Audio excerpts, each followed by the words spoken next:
ABC квадратын AC диагоналыг ийм цэгт ийм AM-ийн урт нь 3, ийм цэгийн урт нь 9 байгаар хувааж BM эрчмийн уртыг бол. За бид нар тэгвэл нөгөө диагоналын татъя. За энэ хоёр диагонал хоорондоо перпендикуляр байх хэвээр мөн тэнцүү эрчмүүдэд хуваагдах хэвээр. AC эрчмийн уртыг олох юм бол AC эрчмийн урт чинь AM эрчмийн урт дээр MC эрчмийн уртыг нэмэх буюу 3 дээр нэмэх нь 9 тэнцүү 12.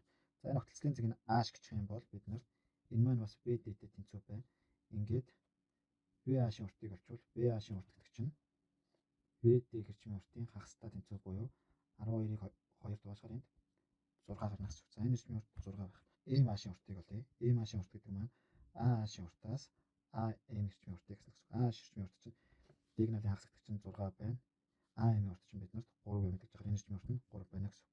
За тэгвэл гурвуулжин BM-H-ийн хувьд Pythagoras-ын теорем бичих юм бол BM-ийн квадратын тэнцүү M-H-ийн квадрат дээр нэмдэг нь BH-ийн квадрат. За энэ дээрээс BM-ийн квадратын тэнцүү M-H чинь 3, 3-ын квадрат нэмэх нь 6-гийн квадрат. За хоёр талаас нь квадрат язгуур авчия. Тэгвэл энэ дээрээс биднэрт BM эрчмийн урт нь энэ 3-ын квадрат 9 36, 36 дараа 9-ийг нэмэхээр 45 язгуур дор 45. За 45-аас ерөнхий үржигдэх язгуур хамаарах юм бол 9-ийг үржигдэх нь 5 гэж байна. 9-өөс язгуур 3 болно. Үржигдэх нь язгуур дор 5 ингээ ярил. 22 дугаар бодлого. Энэ тэгштгэлийн энэ завсарт байх бүх шийдийг бол. За эхлээд хэдүүлээ эмэгтгэлийн томьёо ашиглаж косинус 180 дээр нэмэх нь альфа гэдэг чинь хасах косинус альфа. Косинус 90 дээр нэмэх нь альфа чинь хасах синус альфа. За энэ тэгвэл энэ хэсэг маань биднэрт хасах косинус альфа болох юм байна. Энэний квадрат нэмэх нь 2-ыг үржигдэх нь косинус 90 дээр нэмэх нь альфа чинь хасах синус x болох юм байна. За энд x шүү.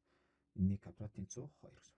За квадрат зэрэг дэвшүүлчихээр энд косинус квадрат x болно. Нэмэх нь 2-ыг үржигдэх нь синус квадрат x болно. Хасах тооны квадрат зэрэг нэмэх. За энэ хэдүүлээ косинус квадрат x дээр нэмэх нь энэ хоёр ширхэг синус квадрат x-ийг ингээд задлаа бичих юм бол синус квадрат x тэнцүү 2 болно. Энэ хоёрын нийлбэр үнцний адилтгалаар 1. Тэгэхээр 1 дээр нэмэх нь синус квадрат x тэнцүү 2 гэсэн.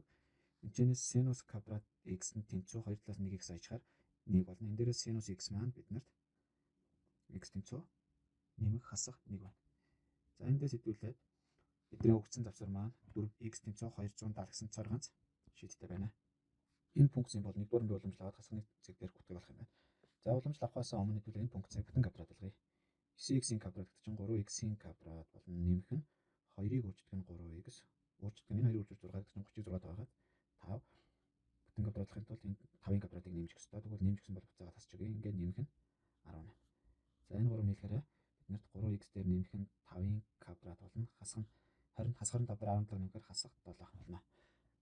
За энд хэдүүлээ 3x дээр нэмэх нь 5-ыг t. Тэгвэл бидний бодлого маань ft тэнцүү t квадратаас хасах нь 7 болно. За энэ дээрээс 1-р бие уламжлалт t-гээр авчих юм бол энд 2 t 7-гийн уламжлалт t.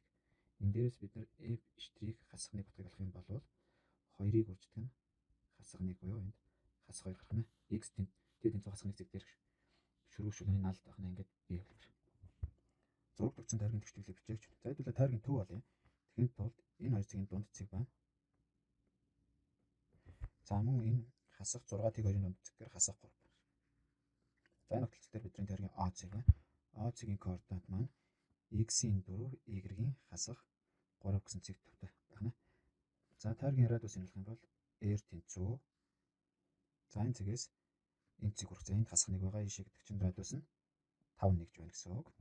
Тэгээд тойргийн тэгштгэл маань x-ээс хасах нь x0 квадрат дээр нэмэгдэх нь y-ээс хасах нь y0-ийн квадрат тэнцүү a-ийн квадрат гэдэг. За тэгвэл бид нарт x утгах нь 4, x0 утгах 4 байна.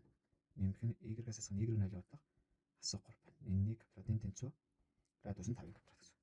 Эндээс x-ээс хасах нь 4-ийн квадрат нэмэх нь y дээр нэмэх нь 3-ийн квадрат тэнцүү 25. Ингээд бидний хариулт C хариулт байна. Энэ тэгштгэлийн шийдвүүдийн нийлбэрийг олгож байна. За x квадрат гэдэг чинь модуль дотор x-ийн квадраттай тэнцүү байх учраас бидний тэгштгэл маань модуль дотор x-ийн квадрат хасах нь 5-ыг үржигдэх модуль дотор x нэмэх нь 6 тэнцүү тэглэх тэгштгэл байна. За энийг үржигдэхүүн задлчихвол x-ээс хасах нь 2, модуль дотор x-ээс хасах нь 3 тэнцүү тэгвэл. За үржигдэхүүн тус бүрийг тэгтээ тэнцвүүлчихвол ийм болно. X-ээс 3 тэнцүү тэгвэл. За энэ дээрээс модуль дотор x нь тэнцүү 2 болно. Энэ дээрээс модуль дотор x нь 3 тоо тэнцүү болно гэсэн. Дээдийн тэгштгэлээс x-ийг олчих юм бол x хасах 2 байж болно, мөн нэмэх 2 байж болно. доотын тэгшлээс x-ийг олчих юм бол x нь хасах 3 болон тэгшлийн шийдүүдийн нийлбэр нь болохоор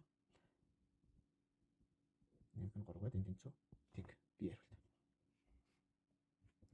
Энэ систем тэгшлээс x2-ийн үржүүрийг олоо гэж байна. За энийг а гэх юм бол бидний эхний тэгшил маань а дээр нэмэх нь 1-ийг хуваах нь а болно гэсэн үг. Энэ тэнцүү 2. За энэ дээрээс ижил хуваараа хаад а орчих юм бол а квадратаас хасах нь 2а нэмэх нь 1 тэнцүү тэг болно. Дээрээс бүтэн квадрат ялгачаар а-гаас хасах нь 1-ийн квадратын тэнцүү тэг.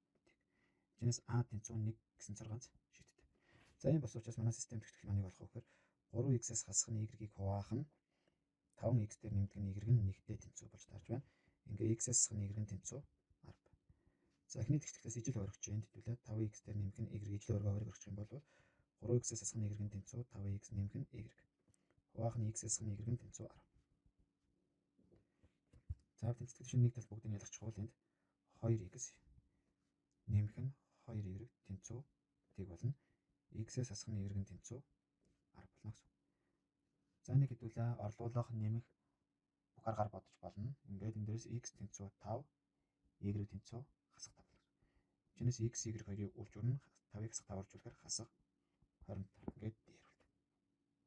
Зурагт өгсөн дотоод байдлаар шүргэгдсэн хоёр тойргийн TA ерөнхий шүргэгч TC-ийн том тойргийн огтлог жижиг тойргийн шүргэгч бол DC-ийн 6 CB-ийн 2 бол TA олоо гэж. За жижиг тойргийн шүргэгчийн хувьд TA нь бид нарт TC-тэй тэнцүү буюу TB дээр нэмдэг нь CB нь бид нарт 2-той тэнцүү юм байна.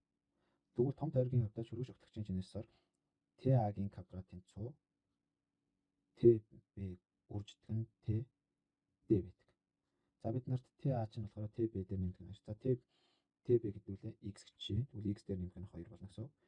X дээр нэмэх нь 2-ын квадрат тэнцүү x-ийг үржигдэх нь TD гэдэг чинь x дээр нэмдэг нь 2 нэмэх нь 6 болно гэсэн. За үүнийг цааш нь бодвол x квадрат дээр нэмэх нь 4x нэмэх нь 4 тэнцүү x квадрат дээр нэмэх нь 8x. Энэ дээрээс x квадратууд нь ороод тэгэхээр энд 4x тэнцүү 4 болно гэсэн. Жинээс x тэнцүү 1. За x 1 юм чинь TA арчмын урт болохоор 1 дээр нэмдэг нь 2 буюу 3 байна. Дээрвэлт. За энэ 3 4-ийн тэгшлийн язгуурууд нь x1 x2 бол энийг олоо гэж. За бид энэ дээр маш иглээ. x1 x2 x3-ийн үржүүр нь хасах d-ийг хуваах нь а байдаг. D нь энэ байна.